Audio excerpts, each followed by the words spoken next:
In health and wellness, we talk so much about our diet, our exercise, our sleep science, and so many other important factors. But the one very under-discussed and somewhat forgotten metric that really matters a lot, it affects every breath we take, is our air quality.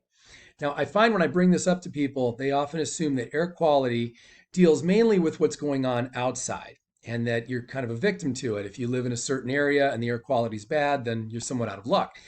But it's the indoor air quality that affects you far, far more. You really have a lot of control. You can really manipulate how good your air quality is indoors.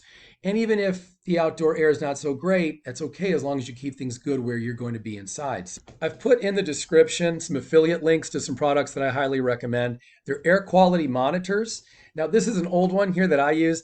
This one does not get formaldehyde or some of the other metrics that some of the newer devices use. Again, I've got great links in the description. But this one does give me two very important metrics that I'm mainly concerned about. And that's the number of small particles in the air and also the number of large particles in the air.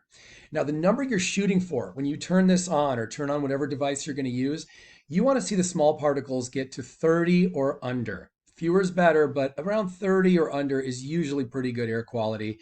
Large particles, ideally, you get down to like 1 or 0. You want to be really close to 0 with the larger particles. Now, obviously, you're not going to see those numbers very commonly. Usually, you're going to have to do some manipulation.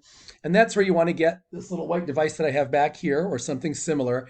Again, I've got links to different air purifiers like this one in the description.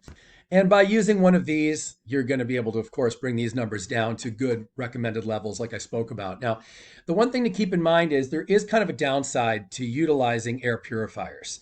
On one hand, you have to consider first how much space you have in the room that you want to cover. It's not always necessary to keep the entire room having great air all the time, especially if no one's really going to be in there for more than a couple of minutes. Or sometimes there's parts of the room that you're never really going in, that are further away that no one really ventures into. So those you don't have to be so concerned about. But the parts of the room where you're going to be for prolonged periods, especially more than 20 or 30 minutes at a time, you want to make sure they're covered. And yet at the same time, most of these devices, most of these air purifiers tend to give off low frequency EMFs. And those are dangerous for you in totally different ways, right? They have nothing to do with the air quality, but they can affect your health negatively. So here's the long and the short of it, okay? If you're within 5 or 6 feet of an air purifier that does give off low frequency EMFs, like a lot of them do, then even though you've got clean air to breathe in, you now have these EMFs going through your body that cannot be blocked. You can't block a low frequency EMF like you can the higher frequency EMFs, like from your cell phone or from Wi-Fi. So my recommendation is that if you need to use an air purifier in the rooms that you're going to be in, to try to stay 5 or 6 feet away from it if it gives off low frequency EMFs, and there's devices that can tell you that. And also keep your pets and kids and everyone else away from it as well, because those low frequency EMFs are harmful for them as well. Again, you might have some rooms in your home where you don't really necessarily need to have an air purifier on, where the air might already be at pretty good levels, or where you can just more sporadically use the air purifier. Now, this brings me to one final note on this topic, and that's, well, how do you choose the right air purifier, right? The bigger the room, the more coverage you're going to need from that air purifier. And so what you're going to want to look up when you're considering different air purifiers, and again, I've got some in the description for you, is the CADR number. Again, that's CADR. And you're going to want to compare that to the total square footage of the room that you want to cover.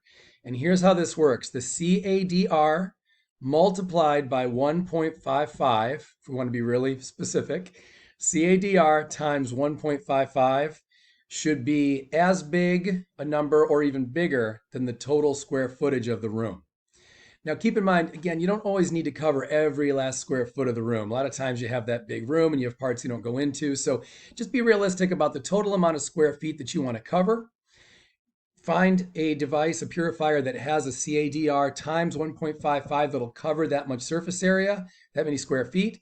And then at the same time, also consider that you want to be 5 or 6 feet away. You, your kids, your pets, everybody should be 5 or 6 feet away from these devices if you buy one that gives off low frequency EMFs.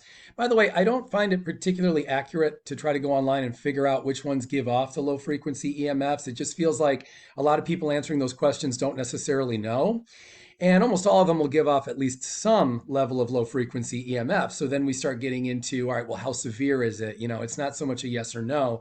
It's also a question of how high are those low frequency EMFs. So anyway, everybody, I hope this video has been helpful. You're probably going to have some questions for me. So please let me know down in the comments, or feel free to reach out to me in any other way. My websites are in the description as well. As always, I'm looking forward to your health and wellness success. And please don't forget to like and subscribe.